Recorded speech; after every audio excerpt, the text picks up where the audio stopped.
Good morning everyone! Kamusta? It's Friday. Isang mainit na Friday morning sa lahat. Today is November 17, 2023. Kamusta? Weekend na bukas. Ayan. Tomorrow, meron kaming pupunta kasi birthday ng aking uniko iho. And alam niyo ba kung anong gusto niya lang talaga sa birthday niya? Mag-SNR kami. Gusto niya raw ulit kumain ng roasted chicken sa SNR at the same time mag-grocery. O, diba practical? Siyempre, tawan-tuwa ako. Pagkakataon ko na makapag-SNR ulit. May dahilan na ako para bumalik ng SNR. Kasi ano mahal doon. And membership shopping kasi siya.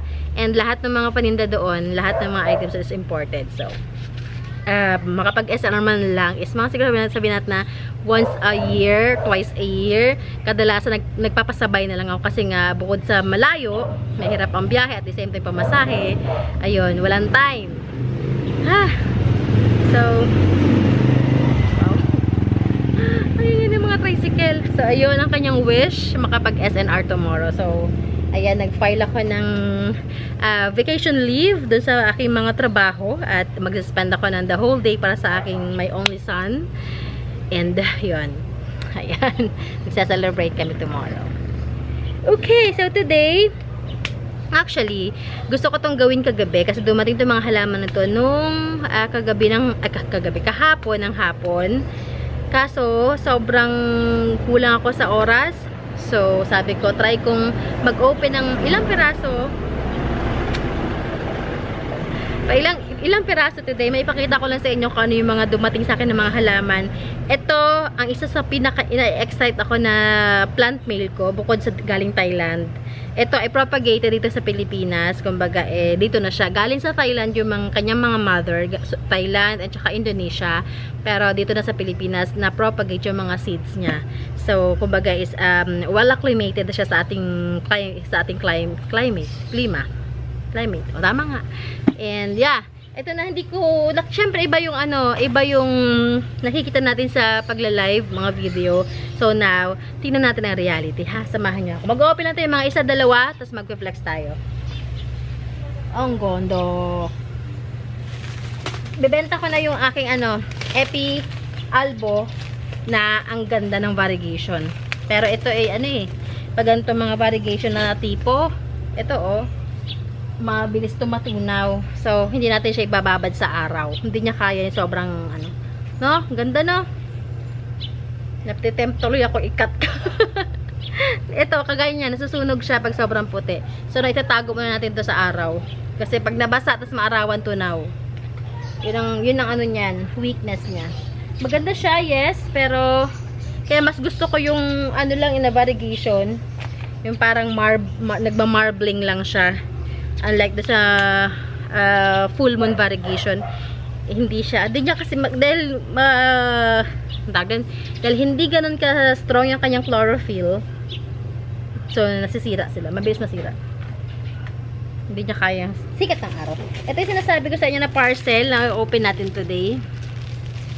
Galing siya ng Cotabato, South Cotabato. Ayan. Ito.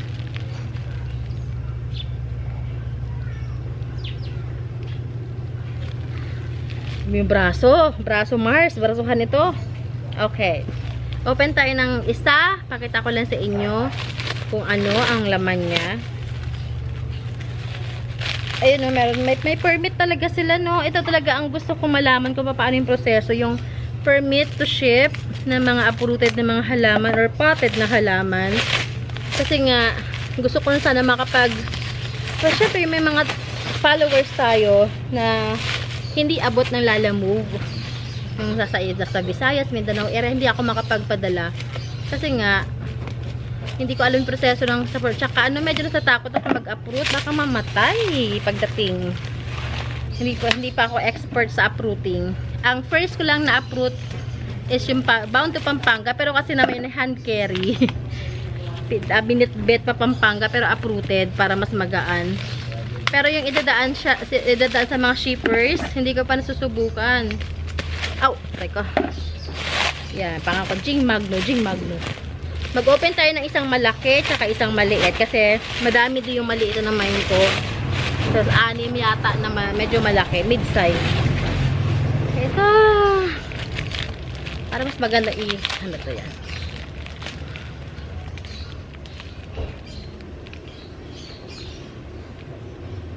Ayan. Ayan. Okay. Tingnan natin to. Grabe sila magbalot, no? Okay. Nakamay na ko ng mga ganitong premium. Yung mga kamukha nito. Thailand. So, darating siya siguro by next week. At yun ay gagawa natin ng separate video. Para lang meron kayong idea what it looks like yung mga halaman sa Thailand. Maliit muna. Mag-open natin ng maliit. Isang maliit. Ang cute ng balot, ano? Bilog. Bilog na bilog. Okay. Ay, no? Ito. Ganyan balot nila, oh. Ang trago nila magganito, no? Nakakabedip talaga yung mga seller na to. Okay. Talaga nag-aalat sila ng oras para sa ganito. Whew! Net! Open tayo ng isa. Kamusta ang inyong buong linggo? Ano mga kaganapan? Sana ay okay lang kayo, ano? Kaya may mga pinagdadaanan man, kaya yan. Lagi merong solusyon sa lahat ng problema. Oh, cute, oh. Cute ng pagkakabalot lang. Ang neat. Okay. Aba. Oh! Ito yung gustong-gusto ko na pinagkabilin ko pa na uy, baka wala to ha, di makasama. Pero kasama siya. Oh, this is mga variegated na anthurium. Ito, ayun, malalabas na yung kanyang var, oh. Yan, yung mga seedlings. Yan, mga seedlings sa mga na-mine ko. Pero may na-mine din ako na malaki. Kasi hindi na lagyan ng pangalan. Sabi ko lagyan ng pangalan, eh. So, ayan. Yan, oh, yan sila. So, dito ka muna. Na. At kahapon, di ba, nag-film tayo, may yung nagbigay sa atin ng seeds naman. Medyo ano nga ako ngayon sa, medyo nahuhook ako ngayon sa mga anthuriums. I don't know why. Okay. Isang malaki, magpapit ng isang malaki. Okay. Sana kompleto yung sinan sa akin kung hindi madidisappoint ako kasi medyo mahal siya. May maano siya. Siguro ano to, nakamagkano, almost 10 din ako na mga na-mine. Medyo, mahal kasi talaga pa ang anthurium ngayon. Ito yung mga type na mga halaman ngayon. Yung variety ng mga plants na hindi masyadong bumababa ang presyo. Yung mga philodendrons, mabilis na bumaba ang presyo. Pero yung mga anthuriums, hindi. You know why? Because slow growers sila. And it will take a lot of time and effort and energy and everything bago sila mapalaki. So, understandable naman talagang mahal pa ang presyo. Sabi ko nga sa inyo, yung isa sa mga napanood ko na seller, ang benta ng isa sa mga top breed or mga premium type talaga na anthuriums na sa 120,000. Before daw, ang bentahan na sa 300,000. Imagine that, makakabili ka na ng simpleng yung kapirasong lupa. At saka, yung makapagpagawa kayo ng bungalow sa probinsya. Ganong presyo. Okay. Ito isang malaki. Silip lang tayo na isang malaki. Ganyan siya. Mamaya ako bibilangin kung gano'ng kadami yung padala. Okay. Yan. Oh! This is very nice. Kita na yung var niya, oh. Ayan, oh. Ito, siguro sunod ng araw. Pero tingnan nyo ito yung bagong dahon niya. Oh, nagsasplash na yung var. Now, ito mga to is mga breed ng, ang mother nito is a Hockeri. And ang iba dito ay mga black base. Yan. Ito hindi to black base eh. Nandun sa isang balot yung black base. Ayan oh. Kita na oh. Tingnan nyo sa malapitan. See? Lalabas na yung kanya. Ay, na-excite ako. Na-excite ako makita yung mga susunod pa ng mga dahon. Kasi dun pala magsisimula magsipaglabasan ng var niyan. So, yun. Yun ang ating mga dumating kahapon. And mamaya ko sila asikasuhin ng bongga. At ako ay working pa. So, yeah. Flex na tayo. Unahin natin yung pinakita ko kanina. Which is the Epi Albo Yan. Ito yung problema talaga sa Epi Albo eh. Pag sobrang puti, yung kanyang variegations, nasusunog siya. So, might as well we cut this one because nagpapapangit lang siya sa overall appearance ng ating plant. Cut nyo lang. Cut nyo lang sila. Ayan, tingnan nyo, oh. So beautiful. Hindi pa siya nagpe-penetrate, pero siguro a week or two or a month or two. So, ano na yan, mga susunod na mga daw niya tawag din eh. Mamature na, mag-split na. Magkaroon ng fenestrations. Ayan. Yan, ganito kalaki. Yan, this one. Alam nyo, binibenta ko lang to before ng ay, walang presyo. Wala palang presyo ito. So, this time, I'm selling it for only, yan, ganito kalaki na, yan. With pole and potted na siya. Sige, bigay ko na sa inyo ng 530. Palaguin nyo na lang to. Good jeans. Magandang kanyang jeans. Hoy, hindi ganun kadali magpalaki ng ng epi ha. Nagsimula lang ako doon sa malinggit na malinggit. And ito ay ilang buwan kong sinaga bago magpaganito. May nagmukbang pa nga. Yan. 530. Negotiable pa. Pwede nyo pantawaran. Alright. Okay. Alright. Next. Itong alam nyo ba gusto ko i-pull ito? This is, ayan, nagganda, na siya. I-pull kaya kita. This is illusion na syngonium. Pero gusto ko siyang i-pull. Nasaan yung, nagamit ko yata isang pull. Yung medyo maliit pa. Masyadong malaki ito na iwan dito. Next time na lang. This is illusion. Look at the details ng kanya splashes. This one, I'm selling it for only 250. Pero ipo-pole ko pa to. Pag tinadala ko sa inyo kasama na pole. Para ready na siya. Hindi nyo na kailangang i-pole. Mind you, kapag na-i-pole yan, ay bongga ng makasunod yan ng mga dahon. Nag-start lang ako dati sa, sa Epi Albo ng ganito lang, oh. Halika dito. Ibibida kita. Ganiri lang. Yan, mga ganyan lang ako nag-start ng Epi Albo. Okay. Next. Meron tayo ditong Black Scorpion na Anthurium. Feeling ko mag-variegate ito. So, mag-variegate ka. Black Scorpion. Kulangan lang sa araw. This one, I'm selling it for only 250. 250. Ayan, oh. Malaki na siya. 250. Meron din tayo ditong sino ka nga? Favorite Sir William to eh. Kaya na nakita naalala ko na yung kanyang tortum. Ayan, tortum. Ayan. Sige, tortum. This one, I'm selling it for only 230. 230 tortum. 230. Yan, tortum. 230. Ang cute, no? Uy, rare pa to. Mahal daw to sa silang. Sabi sa akin ni Sir William. Rare pa siya. Meron akong pixie na syngonium nag-iisa. Pixie. Oh, super cute lang. This is 200 lang. Pixie. Cute lang, no? Ayan, no? Yan, no? Pixie. Pang ano lang. Pang attract sa, garden. Ang cute. Ang cute. Meron tayo ditong variegated cucullata. Ayan, variegated cucullata. This one, I'm selling it for only 230. Yung kanyang big size, ipapakita ko sa inyo para may reference kayo pag lumaki na. 230, tinan yung details niya, oh.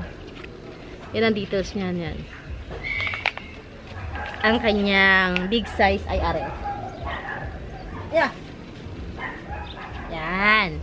Ito ang reference pag lumaki na si cucullata. At yun yung variegations yan. Oh, shot. This is 550. Itong malaking to. 550. Pag lumago pa yan, mas mahal syempre.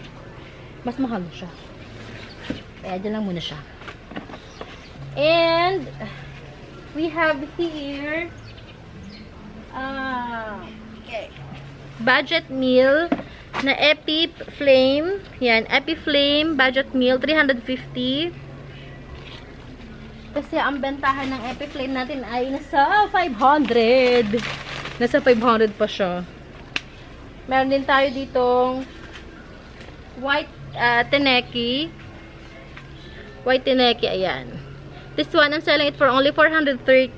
Potted. Big size. Big ang kanyang, yan. 430. 430. And potted na to ha. Yan, 430. Meron tayong moonshine. Yan, moonshine. Moonshine. Yan. Itong moonshine is, ano naman siya, 385. Kasi, ganyan lang yung pot niya. Lipat nyo na lang. 385. Hindi pa siya nalipat ng pasok. Kayo na lang maglipat. 385. Yeah, ito mga ito mga well-rooted na, so huwag na kayo matakot. Kaya kaya nyo itong i-repot. Already? Already. Okay, mag-last pot tayo. Ay, hindi pa pala. Meron pa pala isa pa. Aray ko. Yeah. We have here, hindi kasi ako masyadong sa mga cardboard. So, hindi ko alam yung mga pangalan nila. Pati yung mga seller, hindi rin sila familiar. But this is cardboard. Yan. Cardboard, ganito. 350 ito. 350. Grabe yung mga presyohan ng cardboard before. Hindi na makabili. Nasa 700, 500. Yung maliit, 500. Ganyan ba? 500. Yan. So, nung medyo slow down na ang kanyang presyo, doon pala ako nakakabili. Kasi, we can't afford. Kamahal-mahal. Okay, last pot. Ito, matutuwa kayo dito. Wait. Magugustuhan niyo. Ariko, mayroon na nagtanong sa akin ito. Hindi ko lang ma-release noon. Okay, giant natin na. Laki, oh.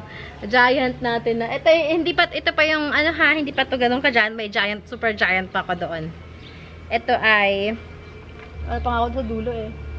Dark Lord. Ewan ko ba, na ako ipon ng Dark Lord before. Natuwa ako sa kanya. Yan. Dark Lord. Ganyan. Potted. This one, I'm selling it for only 530 lang. 530 Dark Lord. Giant. Kung gusto niya pa mas malaking-malaki, as in giant talaga, sige, ikakat ko yung nasa dulo. Pero, hindi pa ngayon. At, nako, wala tayong space. Gupitin natin yung ito, kasi pangit na eh. Hindi na siya nakakatulong sa halaman. Cut natin itong kanyang old leaf. Bye. Yan o, kasi, pag ganyan, cut nyo na, dagdag lang siya ng consumption ng halaman. O, ganda. Yan. Yan siya. Okay, that's it. That's all for now. Aray ko. That's all for now. Ito, tago muna kita kasi ikaw MRT. What are you doing?